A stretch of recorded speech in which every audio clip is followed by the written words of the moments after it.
Hi, my name is Erin. I'm going to be discussing The Dinner Party by Judy Chicago. So, since feminism is the subject of The Dinner Party, I'm just going to go over some details about feminism. So, feminism in art was used to change the stereotype of women since art was a male-dominated field. And then this is a quote from the textbook. Earlier in the same century, social and cultural movements encouraged people to reconsider the status of women and communities of color in society by emphasizing their roles as both creators and the subjects of important artworks.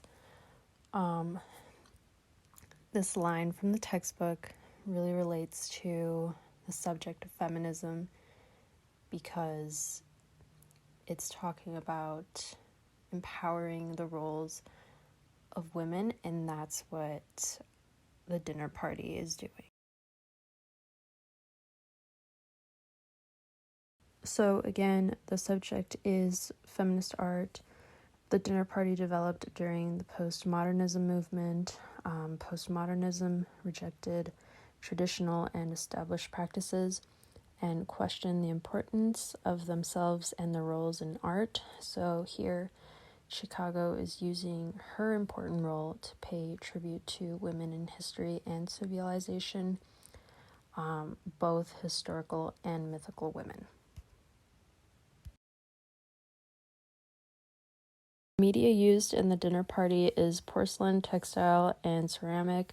Porcelain is used for the tiles, textile is used for the entry banners, and ceramic is used for the different plates displayed on the table. The artwork is an installation because of the triangular table. So the form of The Dinner Party is balance, emphasis, movement, and variety.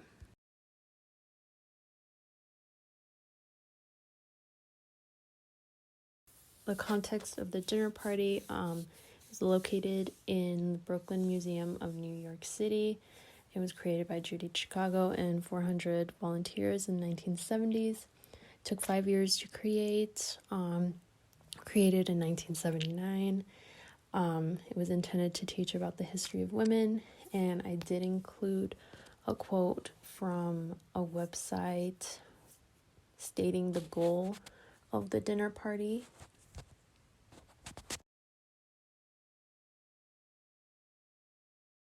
So here's the description of The Dinner Party. Each setting is embroidered with one of the 39 women's names on them. The utensils and chalices are made of gold.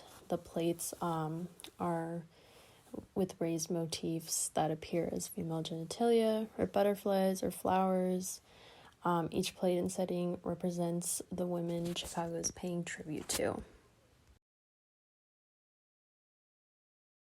So looking in between the table, at the bottom of the table, there's a white porcelain tile. It looks glossy, and it does have the names of 999 other women written in gold. And there's about 2,304 tiles to be exact, which equals out to 1,038 women being honored by Chicago.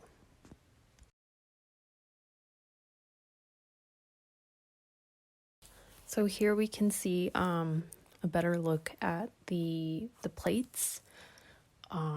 Each setting has their own like color scheme, and some of them have raised motifs and some of them are just painted with floral accents, or they have like faces, like the one on the upper right. The one on the upper left do look like genitalia, and one on the bottom left looks more like flowers, but it can also be interpreted as female genitalia. All the writing, the embroidered writing, is in gold, and the colors do seem to go hand in hand together, really following a color scheme between each other.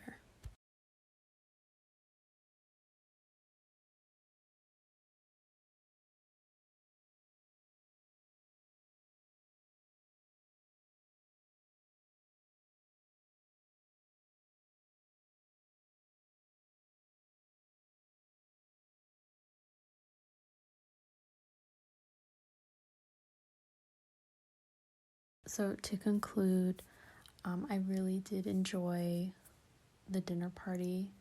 The art installation was very educating, but also it advocated for women, especially the women being honored through this art installation. It showed their oppression, it showed their triumphs, and most of all, it gave them a voice, it gave them a seat at the table.